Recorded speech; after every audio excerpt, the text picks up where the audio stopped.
L'article d'Éric Desrosiers, intitulé « Des immigrants racialisés peuvent rester sous-payés pendant 3 générations », accroche autant par son titre que par sa conclusion.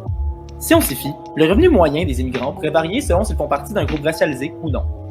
Il critique lorsqu'on regarde un article en général de se poser plusieurs questions pour confirmer la légitimité des résultats rapportés.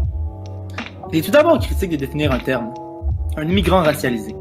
Selon M. Desrosiers, ce terme serait semblable au terme minorité visible. Un immigrant racialisé serait donc un citoyen qui vient d'un autre pays et qui montre des caractéristiques physiques, comme la couleur de la peau, différentes à ceux d'un Canadien natif. La problématique centrale, soulignée par l'auteur, serait la suivante. Les immigrants racialisés auraient en moyenne un revenu inférieur à ceux des immigrants non racialisés. On remarque même que ces écarts n'ont pas bougé significativement de génération en génération.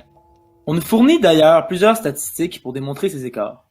Le plus frappant est celui qui indique que l'écart salarial entre les immigrants racialisés et non racialisés est d'autour de 27%.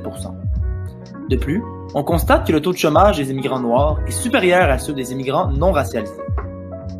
L'auteur souligne que dans l'ensemble, les données concluent que le Canada a encore un grand problème de racisme et de disparité économique pour les immigrants racialisés. Sans contester la présence de racisme systématique dans notre pays, nous allons regarder de plus proche la légitimité de son étude statistique en général. Puisque les données de l'article sont en fait basées sur un article scientifique nommé Canada's Color-Coded Income Inequality, produit par le Centre canadien des politiques alternatives, nous allons nous y arrêter pour mieux comprendre d'où viennent les données. Le CCPA s'est basé sur un recensement de Statistique Canada publié en 2016 pour recueillir des données sur les revenus moyens ainsi que le taux d'emploi des immigrants canadiens. Il s'agit donc d'une étude observationnelle. On remarque plusieurs stratifications dans les données pour avoir plusieurs outils de comparaison sur le revenu moyen. On crée des variables binaires pour voir si l'unité est racialisée ou non. On fait la même chose pour séparer l'unité selon son sexe. On crée ensuite des variables catégorielles pour voir de quelle génération d'immigrants l'unité vient. L'échantillon utilise une pondération en fonction de type d'unité de collecte afin d'être plus représentatif de la population. Une unité de collecte représente une petite aire géographique. On utilise 5 différents types d'unités de collecte pour segmenter la population afin de faciliter l'échantillonnage.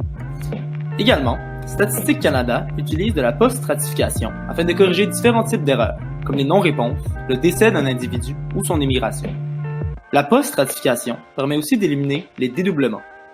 Les résultats de l'étude convergent vers des inégalités, notamment avec un taux de chômage de 9,2% pour la population racialisée versus 7,3% pour l'autre portion.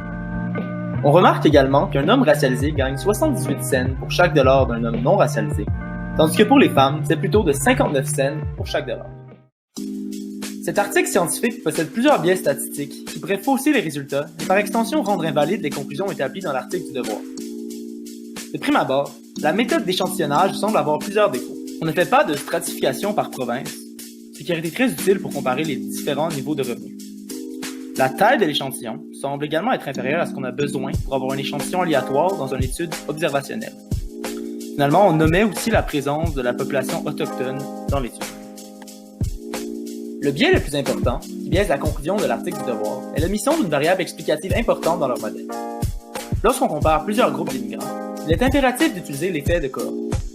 L'effet de cohorte désigne la différence entre l'arrivée d'un groupe d'immigrants dépendant de l'année où ce groupe arrive, au Canada par exemple. Par exemple, un groupe d'immigrants arrivant au Canada suite à une récession, comme en 1930, aura probablement plus de difficultés à s'intégrer qu'une famille qui arrive après la Deuxième Guerre mondiale, qui est une période de prospérité économique. À la place de prendre des données transversales, on aurait donc dû trouver une étude avec données longitudinales. En conclusion, l'article nous dirige dans la bonne direction quant à l'état de l'écart salarial et de la discrimination au Canada au 21e siècle. Par contre, les données utilisées sont vraisemblablement insuffisantes pour rendre la conclusion de l'auteur légitime.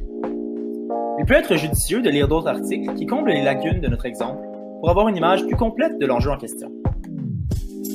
Par exemple, cet article de Radio-Canada compare les revenus moyens par immigrant, mais pour chaque province. Finalement, cet article du Devoir utilise des données longitudinales pour comparer le revenu entre les immigrants et les natifs au fil du temps.